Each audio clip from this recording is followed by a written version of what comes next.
What's going on, guys? Welcome back to Before the Whistle. I'm your host, Maddy Cradock, and I know that I keep teasing that I'm getting back to my regularly scheduled format here on the show. I usually have a guest on Fridays, but just to be transparent with everyone, I'm just still kind of settling back into my routine, trying to figure out what that really means in the off season now, and kind of trying to just schedule my stuff out, looking forward to, for example, the Senior Bowl coming up in 2 weeks and starting to kind of move on to some of the guys that have moved on from this Tulane squad that I think people are still interested in following along on their careers over to the draft. But the here and now for Tulane just continues to pop off. It's like every time I open Twitter, there's just a barrage of new information for me to look at. And what we're finally starting to see for Tulane is the coaching staff really start to get hammered out now. There's been, quite a bit of, I don't know if there's so much rumors or just kind of unofficial announcements, but those official staff hirings are really starting to come out, announcing them all over the board and really shoring out an impressive coaching staff with a little more pieces to it than it seemed this time last year. And just to get that list of people, and then I'll kind of get into what I'm going to preview here on this show related to this coaching staff. The offense, completely new overhaul from what we saw last year, save for a few guys that have stayed on at the position group coaches. So last year, Slade Nagel was the, I believe, interim, or not interim, he was the interim head coach. He was the assistant head coach, the offensive coordinator, and the quarterbacks coach, kind of all in one fell swoop. There really hasn't been an announcement about him staying on the staff. I'm kind of inclined to believe he's not going to be on there at this point. I quite frankly don't know where there's really any room left, but you're looking at a new offensive coordinator in Joe Craddock, who's also going to be the the quarterback coach for Tulane. But you also have a co-offensive coordinator who will also be an assistant O-line coach in Evan McKissack. Both of those guys coming over from Troy with John Sumrall. You have Dan Rochar coming back in that offensive line position, which is a really important talking point, I think, just in terms of what Tulane has to work with and what they can kind of look forward to development-wise and shaping out who's going to play what position on that line, because you have some guys returning back, but they might not necessarily end up in the positions that we saw them in the last couple of seasons. The running backs coach is Brock Hayes, another guy coming over with John Sumrall. The wide receivers coach, we all know him, Carter Sheridan. He was the running backs coach for Tulane, but he's primarily spent his career working with wide receivers. He first started off with the Saints as an intern on their staff, I believe back in 2004. He was there on the Super Bowl staff and there for quite a bit of time as well, working with the wide receivers. Then he went over to LSU and served as a senior offensive analyst before Tulane had him come over to coach running backs this last year. But having him slot back into what I see as his natural role really bodes well. And clearly it's boding well with guys that are looking at it in the transfer portal as we've gone over all of those really incredible additions thus far. And then you have your offensive analysts that are left. Caleb Ross is a new addition, but then you also have Tyler Spots Orgeron, who we all know Edo and his son worked with the tight ends primarily last year. You also have Colin DeAngelo as an offensive analyst. He came over to work with quarterbacks last year as well. So that's a pretty short out offensive side of the ball. And I'm going to focus on the offense today, but just to go over what the defensive coaching staff is, you have a new defensive coordinator in Greg Asperato. I hope I'm saying these names correctly. Once we get, I believe John Sumrall said he'll be speaking February 7th to the media, and we'll probably get some pronunciations on all of these things, but he's your he is your defensive coordinator, also working with the safeties group. You have a co-defensive coordinator who's also coaching the inside linebackers in Taylor Polk, both of them coming over from Troy with John Sumrall, as well as the run game coordinator who will also be coaching the outside linebackers with a sick football name in Bam Hardman. The defensive line, Landius Wilkerson, comes over from South Alabama and has a really, really strong recruiting background as well. You have longtime Tulane coach JJ McCleskey still working with that cornerback group. And then you have Rob Green, the interim defensive coordinator for the Military Bowl, who worked with safety or the anchor role this last year, staying on as a defensive analyst. And then Braden, this is the first name that I know I'm going to botch, Berezowitz. I'm sorry, Braden, if that's not how you say it, but he's also one of those defensive analysts. Keeping Rob Green on the staff was huge. Just to have the responsibilities to call the plays in the Military Bowl is really big for a first-year coach on the staff. He came over just this last season and really only working with not just one, but one person in a position group, if you look at it that way, with that anchor role. But then you also look at how important that role was to Tulane and how important Cam Pettisflow was in that role as well. And that's something that I'm going to kind of look at towards the end of this episode, is what we might be able to expect based on reading the tea leaves of this coaching staff on defense and the type of scheme that Tulane might be switching over perhaps a little more this next season. But I really wanted to focus in on the offensive coordinator in Joe Craddock.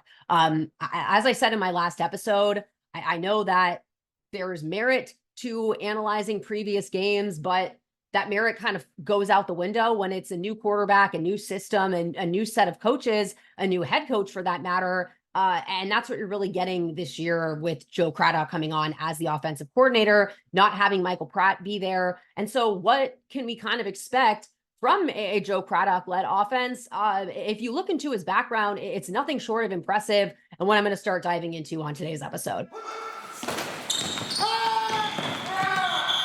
All right, so let's dive into the background of new Tulane offensive coordinator, Joe Craddock. And it just strikes me that if I had been doing this podcast every year that I've been the sideline reporter, I could do one of these episodes every single time, because there's been a new offensive coordinator every year that I've been the sideline reporter. Chip Long being the first one in the 2021 season where they went 2-10. He was then replaced by Jim Svoboda, who it's still, I'm really just frankly don't know who was in title, who was in name. It was him and Slade Nagel throughout that season, with I believe Slade Nagel calling the plays, then Slade Nagel taking over officially in title this last year. So at least name-wise, this is a different season for me every single time, but it really struck me how storied of a background Joe Craddock has, and it really speaks, I think, to John Summerall's presence as a first-time head coach over in Troy, where I'm inclined to believe he's a defensive-minded head coach with his background as a former linebacker at Kentucky. And so finding guys that have that experience calling plays on offense is super crucial. And it's one that I think Tulane fans can continue to relate to, with Willie Fritz being such a defensive-minded head coach and perhaps not being so happy with how the offense went last year. Well, I have some numbers that I'll get to that'll probably reassure you, but just to have the wherewithal to go out and get someone that had several stints as an offensive coordinator, I think really just speaks to John Summerall's decision-making, including bringing him over here to Tulane. So he started off as a quarterback at Middle Tennessee, and his first stint was as an offensive coordinator at a high school over in Birmingham, where they went 25-4 and were the state runners-up in 2010. And then Dabo Sweeney, when he was at Clemson, hired him on as an offensive player development coach back in 2012. Not entirely sure what that jumble of words really means, but player development is extremely important. I actually was reading up on who I would kind of surmise to be his mentor, if not one of them, in Chad Morris, who's also involved in this equation, really honing in how much player development and them as a person is just as, if not more important than the X's and O's. So to start off in that player development role kind of reminds me, this is a weird segue, but the Warriors have had a lot of coaches go on to these higher positions, and they've all kind of started in these smaller player development roles. And I just think the ability to develop guys one-on-one can really spell well for moving forward. And my personal opinions of this quarterback in real time aside, he did help develop Deshaun Watson while he was over at Clemson, and he was a force to be reckoned with in college. So I'll just kind of leave it with that. He then became a graduate assistant when Chad Morris was there, and he worked a little more with the quarterbacks from 2013 to 2014. And then he got his first stint, and he was quite literally my age, 29. I'm 30 in a week, but he became the youngest offensive coordinator in college football at the time. When Chad Morris went over to SMU to become their head coach, he brought him on as the offensive coordinator and had him calling plays at that. That's a lot of trust in a first-year coordinator that really hasn't had that much time coaching, but for that matter. I know that it was collaborative, but that's still really, really impressive.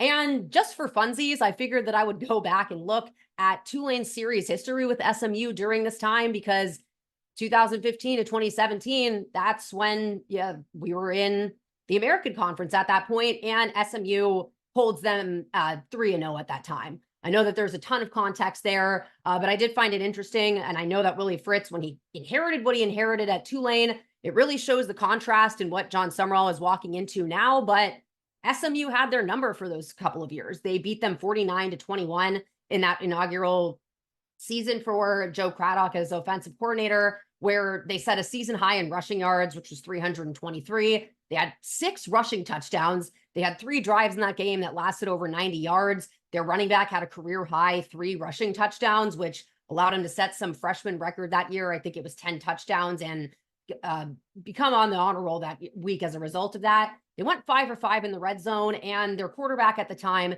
his 156 rushing yards, were 3rd of all time in program history up to that point. They then proceeded to beat them in the 2016 and 2017 years after that. And again, I know that there's not that much value to go back and look at Tulane of the old, but SMU of the old really seemed valuable. Just again, looking at what they were able to do there, they inherited the worst scoring offense in the nation at SMU, and they ended as a number 12 offense. They improved their scoring by an average 16.7 points per game while they were there. And they had both a 1,000-yard rusher, a 1,000-yard receiver in 2016. They helped the quarterback, Ben Hicks, set all these passing records at SMU. I don't know if he still holds them. He had 3,000 yards that season. It brought him up to 9,000 something career passing yards, set the record for touchdown passes, completions, and 300-yard games while they were there. They had 2 1,000-yard rushers in his time there and 2 1,000-yard receivers, twice Cortland Sutton being one of those receivers who then went on to be a first-round draft pick in the NFL. So that's one hell of a start as an offensive coordinator. They went to their first bowl and had their first winning season at SMU since 2012 in that 2017 season. And they were the top 10 in scoring offense, averaging 40.2 points per game. They were number 13 in total offense and number 16 in passing yards. And again, as the youngest OC in the country, he was calling those plays. He then followed Chad Morris over to Arkansas, where he became the head coach, and Morris did. Joe Craddock was the offensive coordinator there. He was the youngest offensive coordinator in the SEC, and he was a nominee for the Broyles Award, which is the best assistant in college football. The SEC is no joke. Tulane has brought over quite a bit of coaching staff pedigree, and you can already see a lot of that in Joe Craddock, where that's his second coaching stint. He's over in the SEC. He knows how to recruit there. He knows what it takes to win there. Arguably the trenches, which is something I'm going to really get to in here. They didn't do really great as a team throughout that, but he worked, I believe, with the tight ends, which he continued to do in his next coaching stint that I'll get to. And they were one of the most productive units in the country. They were number 2 in the nation in touchdowns scored by tight ends and number 4 in first downs by tight ends. He then goes over to UAB after Morris got fired over at Arkansas to become the tight end coach from 2020 to 2021, where you guessed it, they also played Tulane in that 2021 season. Tulane lost 28-21, but their tight end, Jarrett Prince, he was the leading receiver in that game. He had 6 receptions for 65 yards and 2 passing touchdowns. And he produced an elite unit over there at UAB. That same Jarrett Prince, he led the tight ends nationally in yards per reception and led his team in receptions and in touchdowns, and was second in receiving yards. Their first season over there, they go over to the Conference USA Championship, and over that season, 5 of the 14 receiving touchdowns by UAB players were by the tight ends. So that's something that really sticks out to me when you think about Alex Bauman returning back to this team and the ability to recruit over tight ends. It's something that has, I think, become a little lost as of late. It feels like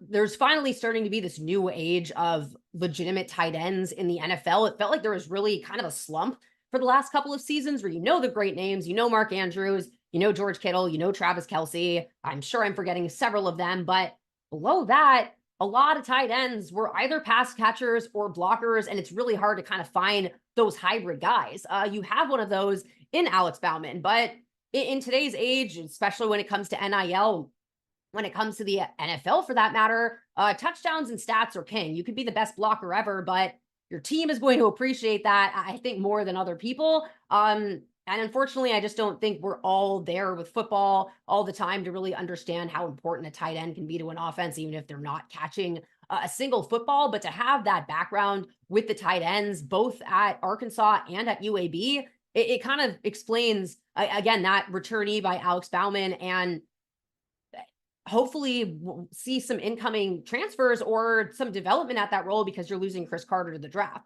So that was his stints before he went over to Troy. where he became the offensive coordinator. And in 2022, they became ranked for the first time in program history. And they had an appearance in both the coaches poll and the college football playoffs poll after their first appearance in the Sun Belt Championship, or where they hosted it for the first time, reached 12 wins for the first time, and on one of the most explosive offenses in the country.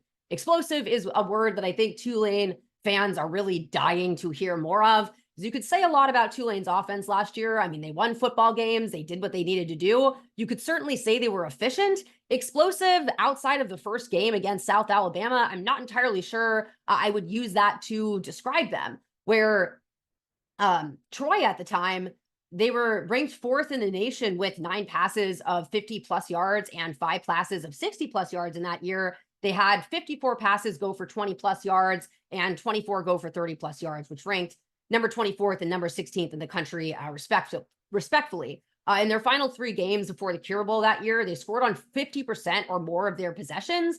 And they also had another 1,000-yard rusher there in Kimani Vidal. I'm sorry if, again, I'm trying really hard to get these names down, but it's hard when these guys aren't even coming over to Tulane, and I'm trying my best to get a handle on the new guys coming into Tulane, like Jack Chinshu, for example, who loved the Chopatulas T is silent tweet by him, clearly understands Tulane. But so they had that in 2022 under Joe Craddock, and then one of their offensive linemen, Jake Andrews, became the first draft pick by Troy in 6 years when he was selected in the 4th round by the New England Patriots. And if anyone's stingy and serious about their O-line, it's definitely Bill Belichick. So that's something that really bodes well for Tulane fans. And then I really wanted to take it a step further. And I know I'm reading this all off on paper, but I tried to go back and look at some of their bowl games or games that are available. And it's really hard to find games nowadays with ESPN kind of getting rid of all of the previous ones on demand. So that's something I'm going to try my best to be able to do here. But just kind of reading into his background, reading how he's really risen up the ranks to be the youngest offensive coordinator in the country at the time at 29. Again, I just think of that. That's me at this age. And that was in 2015. So give it 9 years. That's really high to climb in that time. There's guys that really just never break out of those assistant roles, but clearly Chad Morris saw something in him, and clearly John Sumrall saw the same thing, enough so over to bring him over to Tulane, where, again, I think Tulane fans that were unhappy with the offense last year can definitely sleep a little easier just thinking about what it's going to look like for them next year. So I just was curious. I went and looked up the NCAA statistics from last year on how teams fared, because with all of the conference things going on here and there, I think it's valuable to just see how teams straight up stack up against one another. And so I looked into Tulane and Troy's seasons last year, and Troy pretty much beat them in almost every single category. First downs per game. Troy was tied 23rd with Michigan, and they had 298 total, 107 of those by run and 159 by pass. Tulane was tied 63 with Florida. They had 260 first downs this year, 118 by run and 130 by pass. So that's about 30 more passing first downs. And if my math is correct here, that equals about 30 more total first downs, which checks out with that. So a lot more passing offense to be, I think, expected, especially with the names that Tulane has signed over the last couple of weeks. Passing offense. Tulane was tied 77th last year, where they had 25 passing touchdowns to 7 interceptions and 215 yards per game. And they were 229 on 368 passing attempts. Troy was tied 33, so that's 40 spots above Tulane, and they attempted 457 passes to Tulane's 368 and connected on 280 of those. They had 29 passing touchdowns, 6 interceptions on that season. They had about 7,000 more passing yards than Tulane did, and 266 yards per game to Tulane's 215.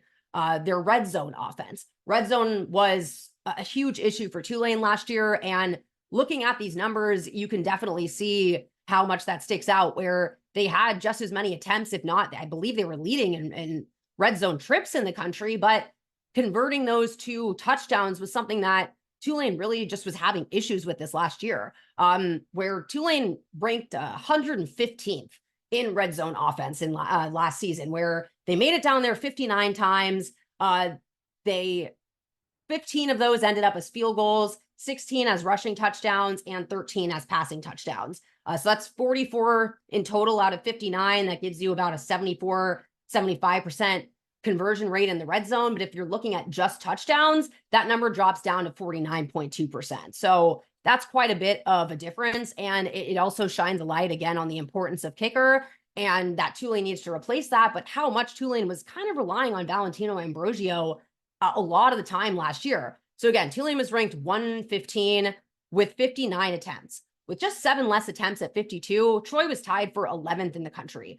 They scored on 48 of those 52 trips, and 15 of those were rushing touchdowns, 18 of those were passing touchdowns, and 15 of those were field goals, the same amount as Tulane, but to Tulane's 74.6% conversion rate, and that's on all points.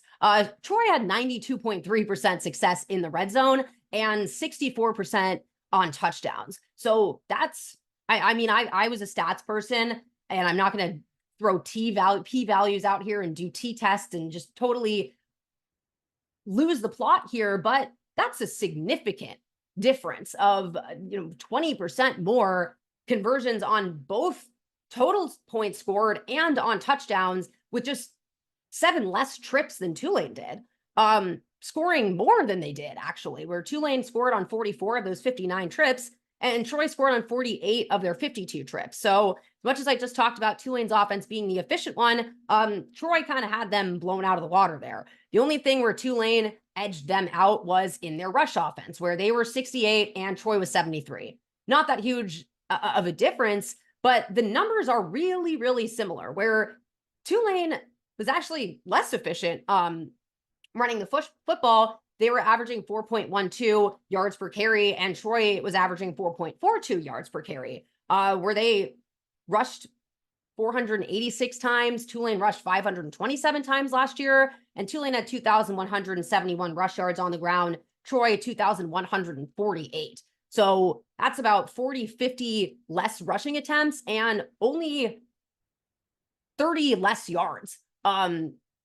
And again, I mentioned Kimani Vidal, and the top 5 rushers in the G5 conference last year. Well, he led the top of the list, and he was actually above Mekhi Hughes, who was 3rd on that list. So I'm really excited to see what they do with the rushing attack next year, as much as I am the passing attack. And then total offense really just rounds it out here, where the numbers are really quite stark.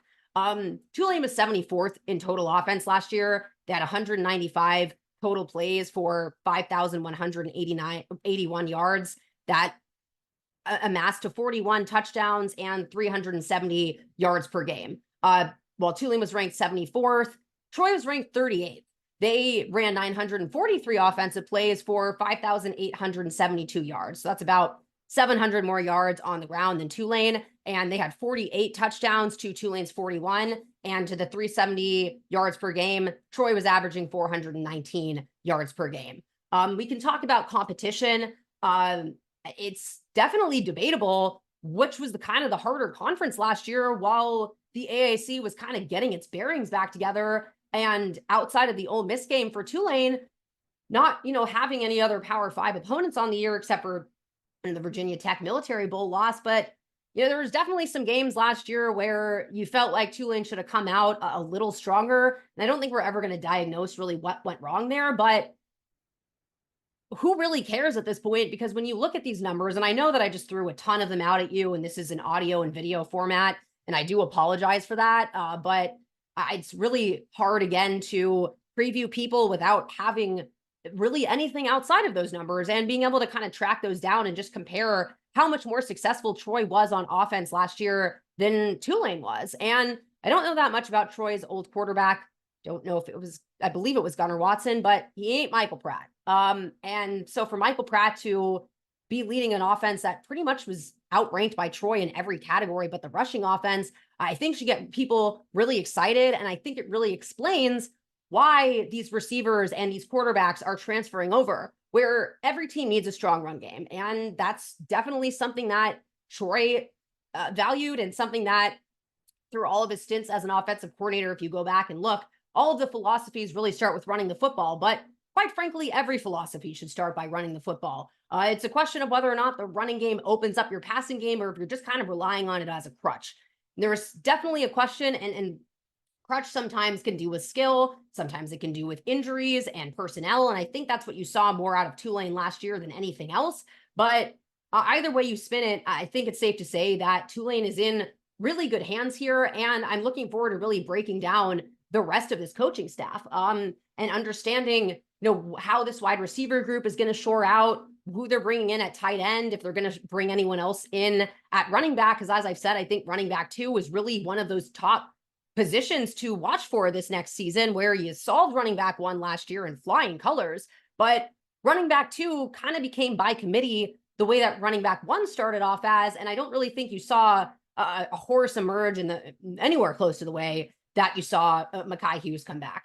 But all of that to me really comes down to Tulane's offensive line. And that's something that I'm still, quite frankly, very, very curious about what they're going to be able to do. I know that John Summerall went on Corey Johnson's show this last week, and he did identify that group as one of the positions of need. And I also think anyone with eyes can see that there's players that are leaving and not any really coming in. I know that they signed some guys in that class, and there's several guys on the roster that could certainly make a play, but you expect probably 1 or 2 spring portal additions from that group, in the same way that you saw Cam Wire come in last year. And that's not to say that whoever starts off at that role or whoever transfers in is guaranteed that spot. I really appreciated last year where Cam Wire came in. It was assumed that he would start at left tackle, but Dan Rochar was very careful not to just kind of hand that over, and made him really earn that position and struggle through getting kind of his bearings over in the system, which he did and played extremely well for Tulane. But he's leaving. Prince Pines is not coming back. And you're losing the most important player on that line in Sincere Haynesworth, who's been a cornerstone of Tulane's offense since 2019. To me, that's really the most important hole. And I'm curious to see who ends up getting that position, because if you ask me, I don't think that there's a possible way that the center for next year isn't someone that's already on the roster, because spring camp is coming up, and they started spring camp really early for Tulane last year. It was something like 2 or 3 weeks earlier than a lot of programs. And that stuck out to me with all the coaching staff changes and a lot of turnover on the offensive and defensive side of the ball. It made sense. This season, it's tenfold, where you're starting with a complete overhaul of the coaching staff. You have a new head coach at the top. You're probably not losing as many giant names in the way that Tajay, Nick, Dorian just seemed all but irreplaceable. You might be losing more, though, at the same time when you kind of add those things up, because I know how much those guys all meant to Tulane's program. And that's not to diminish the contributions of any guy on that team that year or on this last season for that matter. But it just seemed like there was a bit of despair at filling both linebacker spots and the best running back that I'll probably ever see up close, even though Mekhi Hughes is literally giving that a run for his money in Tajay Spears. But Tulane was able to do all of that. I'm expecting them to have a pretty early start this year too, though, because now you have a new quarterback coming in, and whether it's Kai Horton, whether it's Ty Thompson, either way, it's not the one that was playing last year, save for a few games by Kai Horton, but he was getting snapped to by Sincere Haynesworth that entire time. And the center to me is the most important role on the line. I mean, they set the protections. They're the ones that look and see who to pick up the blitz, where it's coming from. And that's really their responsibility, and including snapping the football to their quarterback, where the entire play goes dead. And when you're snapping, you're also in a different position. You're not starting in that same position of leverage as the other guys on the line, whether or not, which stance they're in or not. And you have guys flying in at you on that interior. So it's a really important position of strength, and one that you really need strong pass rush moves in. I know that that was one of the reasons that Sincere Haynesworth wanted to come back this last year, both to work again with Kurt Hester one final season, get his graduate degree from Tulane, but also working on his use of hands, his pass rush moves, and safe to say that he did really well for himself by doing so. I just feel like, even though there's probably going to be a new offensive scheme, new play calls, new everything, there has to be someone on the roster that starts getting that chemistry with the quarterback at spring camp. And if you ask me, the front runner for that position on versatility alone is Shadre Hurst, where he was one of the first O linemen to say that he was coming back. I know that John Summerall has spoken extremely highly of him. I know that Caleb Thomas is on the roster and he's the backup center. I'm assuming it's going to be a competition. But looking at who they already have, what sticks out to me the most about Shadre Hurst is his wrestling background.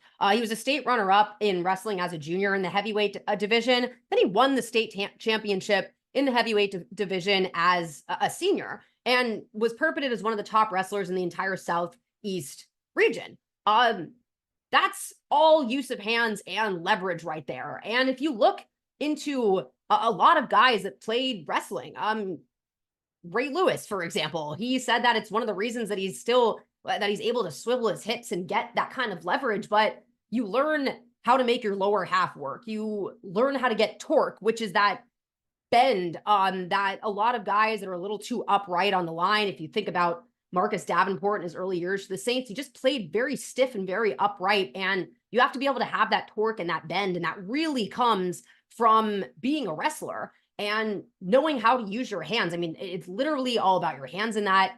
And so knowing where the leverage is, how to get high, how to get low, that all ties into pad level and things like that. And just physicality. And you have to have certain demeanor about you as a wrestler. And so that really sticks out to me in Shadre Hurst's background. It also sticks out to me that he is slotted in at both guard and tackle. And those completely require different traits, different physical makeups where you have your kind of bigger bully guards guys, and then you have the taller, more athletic guys playing the tackle role. But if you can get somewhere with your leverage in your hands, and you can pretty much play all over the line. So that's kind of my sneaky front runner for this.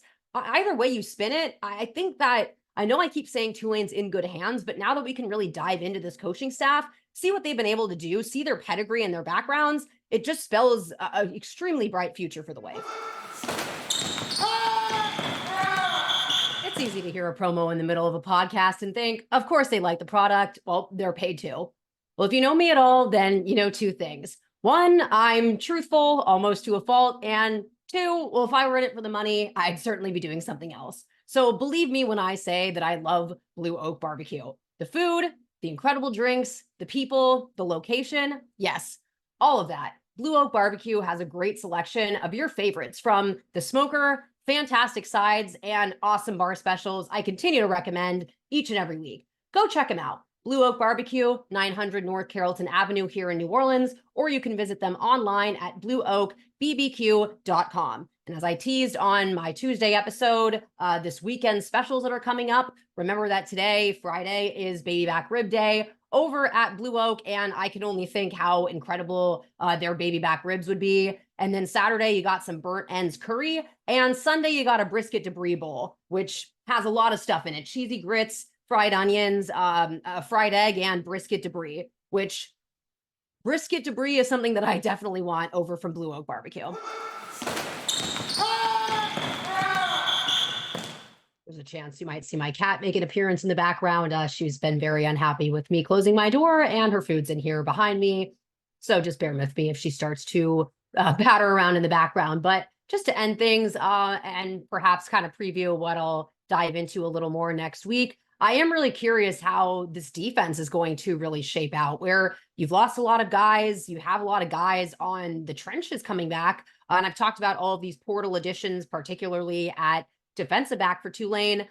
You did see Jared Small enter the transfer portal for Tulane, which was disappointing. I mean, he really played a strong role, stepping in a lot of the time as that kind of third linebacker, but oftentimes playing quite a bit in games. And he was second on the team in tackles in several games at that, really making an impact whenever he was on the field. So that's a huge loss. It does make me kind of curious, though, about the role of linebacker on this team next year and perhaps how it's evolving a little bit and who might kind of be taking over some of those roles. And so Troy ran a 3-4 defense, and that was something that I was wondering if Tulane was going to implement more last year, because Sheil Wood came over, who was also a part of that system over at Troy. But you have to have the personnel in order to run that and really want to have that kind of scheme in your system. So they ran, some kind of hybrid stuff, with that dog role being that kind of hybrid role, but primarily in a 4-3 defense. And, in a 3-4 defense, it's pretty simple. 4-3, you have 4 down linemen, and you have, I guess, three linebackers, but most teams are a nickel with that third player being that nickel anchor safety slot role, whatever you want to call it, in a 4-2-5. But a 3-4 has three down linemen and four linebackers. The names of those, and I think that the names that Troy uses can kind of tip people off to what we can expect for Tulane.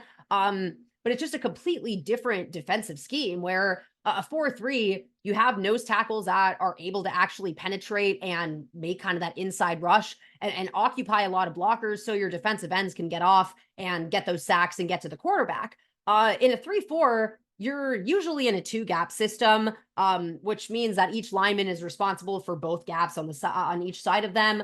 And typically occupying quite a bit of double teams. You have to have a really, really strong nose tackle who's able to command those double teams on every single play. And when Adonis Freelou went down for Tulane in the 2022 year, remember thinking that was such a loss because he had about 20 pounds on his nearest backup. That matters even more when you're in a 3-4 type system. So I don't know what personnel Tulane really has there at that nose tackle role outside of Adonis Freelou, who is coming back next year, but his health has definitely been of issue. You have a lot of guys coming in that are freshmen. I believe there's a transfer as well at that position.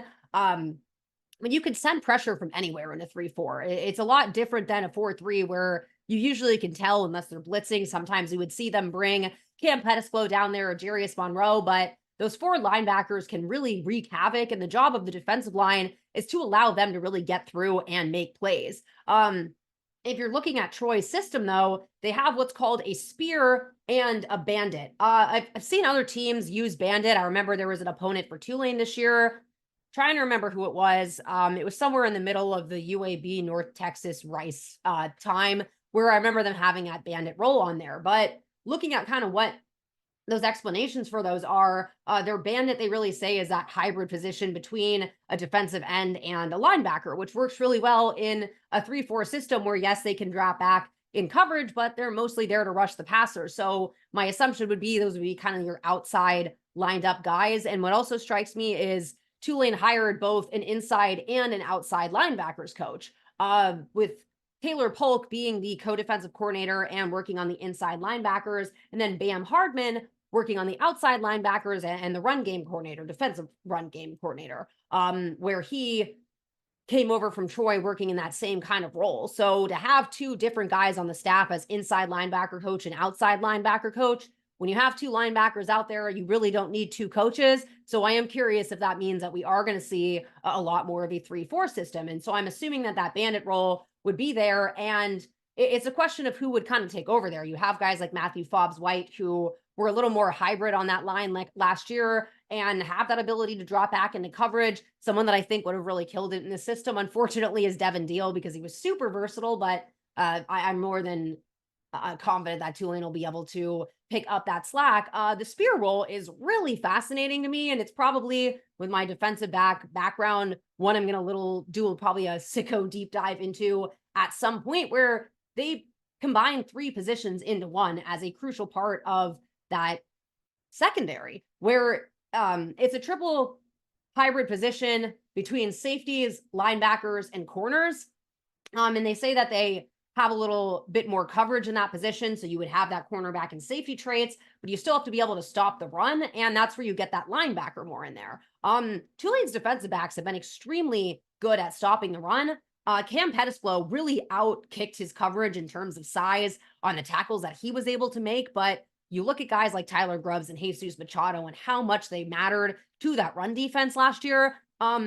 Defensive backs just aren't going to have that same game by game, snap by snap impact on the run game. So I'm really curious where that position lines up. And that's where I think you can kind of surmise that the guys like Caleb Ransaw coming over and Chris Rogers coming over from Troy, where their positions are a little more of a hybrid role, where some places list Chris Rogers as a linebacker, and it did for Tulane, but he's listed as a safety on another site. So it is a question, but I think it's one that really spells an intriguing new look for this Tulane defense. And so that's something that I'm really looking forward to diving into here and looking on the defensive side of the ball, where that's definitely my strong suit. But I just wanted to look at the offensive coordinator again and really see what we can expect as we're looking forward to spring camp and the like, that I'm really, really looking forward to.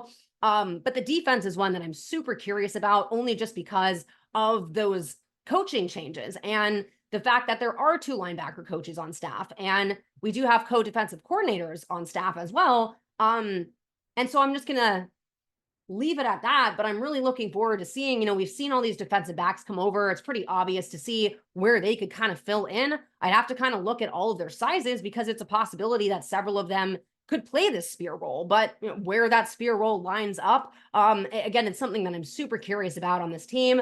But all of that to say, we're seeing all these changes come in on the coaching staff today, and it's nice to really see all of that get solidified. And I think it really spells confidence for all of the transfers that we've seen come over for Tulane in these last couple weeks, when it's been reported that XYZ will join on the coaching staff, but it wasn't official until today. So Tulane was making those pitches and getting those transfers over without having an official coaching staff out there. That really means that you're being able to sell yourselves as winners. And that's just what I think Tulane sees themselves as. And that question of why not Tulane just becomes more important by the day. So I'm looking forward to diving more into this coaching staff, into these new additions, and trying to do some analysis and deep dive research on what we can kind of look at for Tulane's defense. But again, the future is bright. And then you also have special teams coming in strong. One of my favorite coaches that I've come across in my career so far, Greg McMahon.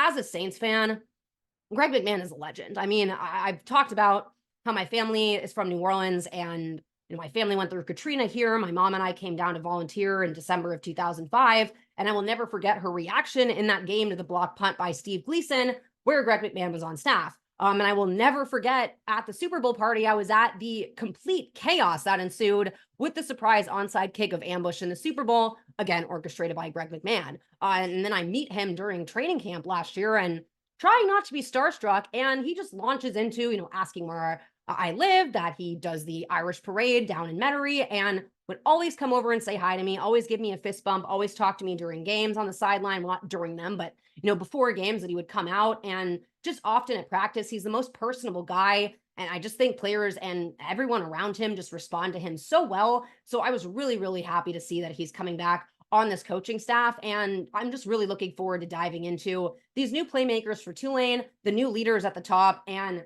how we can get more excited for this season as is.